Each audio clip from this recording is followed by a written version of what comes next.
Our guest today is the author of New York Times bestseller Rich Dad, Poor Dad, and his latest, Fake Money, Fake Teachers, Fake Assets, is out next spring. Joining me now is Robert Kiyosaki. Robert, welcome back. Good to see you again. Well, thank you. And I really want to promote all you people who are gold bugs.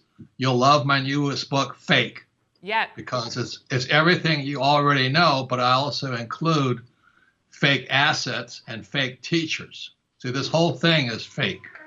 So as the first section is on fake money, and as all you gold bugs know, the U.S. dollar and all printed money, all currencies are fake. And we're going to dive a little deeper into your book in a bit, Robert, but you said it, gold and gold bugs, and I want to start with the metal today. We know you love gold. Last time you were on the show, you mentioned that gold has made you very, very happy. But I have to ask, with the metal at near 2-year lows now, how is it making you feel these days? Well, gold is real money. It's God's money.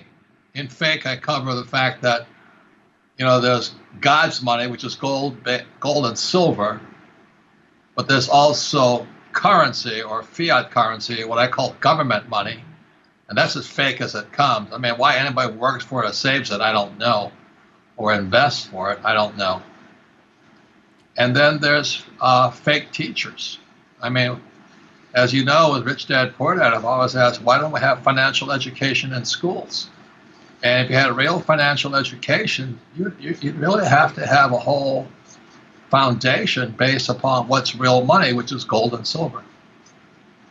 Do you think there would be any scenario, Robert, where you would give up on gold? No, I don't know if you guys heard the word. It's called G-O-D, God. My name's not God, it's Robert. and the Fed is not God. Why would I give up on God? I'm not really religious. I'm not here pumping religion. But, gold has been here since the earth was formed. Its atomic number, I think, is 79, and silver is 47. And long after you and I are gone and all that's left is God, gold and silver will still be here. I promise you, the dollar will not be here. The yen will not be here. The euro will not be here. I don't know. I doubt crypto will be here if everything else is gone. But anyway, I'd rather have God's money than man's money. Right. I think just a lot of investors, especially after the summer we had in the metals market, are just getting frustrated. Frustrated that the metal just keeps trading within this range, that we're not seeing those rallies that a lot of experts have spoken about. But you're saying long term, gold will deliver. No, I'm saying infinite, forever. Yeah. Well, I know you also. Look, yeah. I think that one problem with you is you think I'm an investor in gold. I'm not an investor in gold. I hold gold. Gold is real money. No. Gold is God's money. Gold is foundational money. I know, and I remember the last time you were on, you were telling me how you feel it attracts, or at least in your life, has attracted more wealth to you.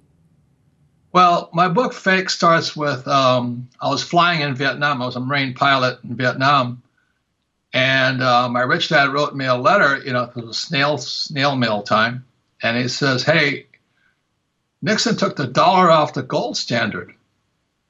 The world's going to change. Watch out, watch out."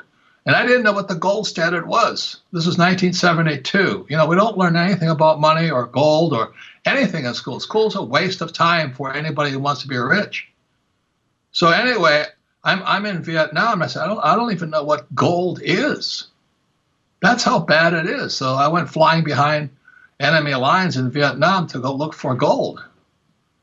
And then I've started a gold mine in China, and the Chinese stole it from me. So I'm not really high in the Chinese right now. But I'm more than a gold bug. Gold is the foundation of humans' wealth. Gold is God's money. So I don't invest in it. So back in 1972, as a Marine pilot, I put myself back on the gold standard. And I didn't get any gold that day behind enemy lines. But I did sail, the ship did sail, the carrier did sail into Hong Kong. and I bought my first gold coin. It was a Krugerrand, and I think I paid $50 for it. Today, it's worth about $1,200. And I don't invest in gold. Please don't get me confused with that. Not at all. Do you still have that first coin? Yeah, but I don't invest in it. I put myself back on the gold standard because I plan to be, that's real money. So I'm not an investor. I don't really need cash. But most people are so desperate for cash, they trade within the range. And I know all that stuff. I'm not good at it, but I think it's a waste of time. I just rather have gold. All right. Well, let's shift gears now and talk about alternative assets. You mentioned Bitcoin before, and it never really recovered after collapsing in January. So, do you see any futures in the crypto space, Robert? Well, like anything else, Daniela, I always say if you're going to invest in something, be a student of it.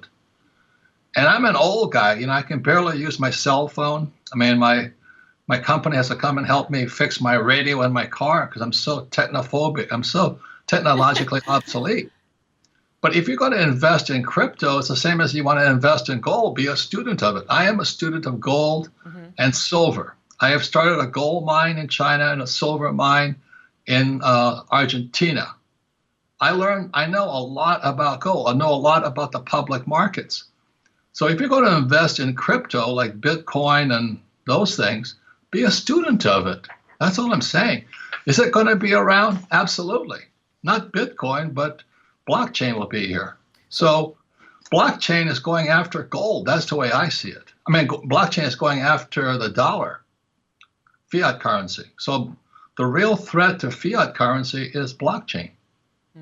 So Robert, I guess you're not rushing to get the new iPhone today.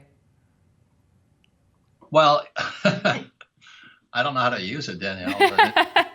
All right. I'd rather get another ounce of gold or 2 ounces of gold. So let's get back to your new book coming out in the spring, Fake. Robert, you mentioned a little bit about it. What's probably one of the favorite chapters you wrote? Well, there's a lot of them, but this is the whole thing, Danielle. Is chapter 1 is about fake money.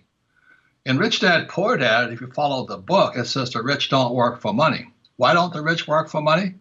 Because money is how the rich steal your wealth. You see, all these, I hate to say it, foolish people saving money. Why would you save money when the dollar has lost 98% of its value since 1913? And why would you work for it when it's taxed? It doesn't make sense to me. And why would you save it? Why would you invest for money? When you invest in a gold ETF, you're not really investing in gold, you're investing for money. So I stay away from anything that's paper or what should I say, man-made or now woman-made. I would rather just have real stuff. And that's why my book is called Fake. It really defines what's real in the world. And I'll tell you what, right now, there's fake news, there's fake everything today.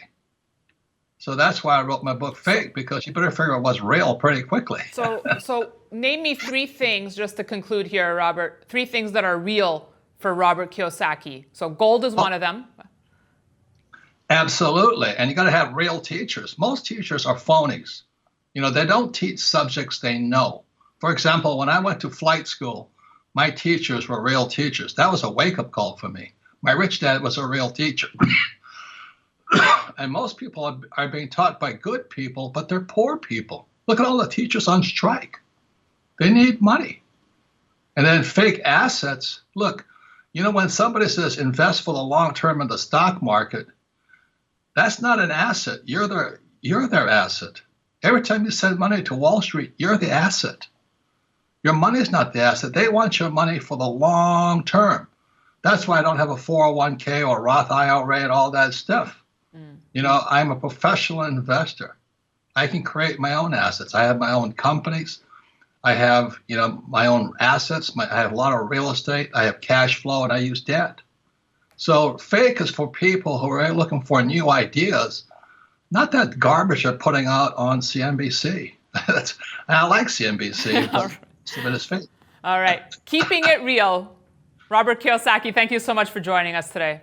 Thank you, Danielle. Yeah, come back when the book is out. I know it's available online, but hardcover version. Thank you, Robert. And thank you for watching. We'll be back tomorrow.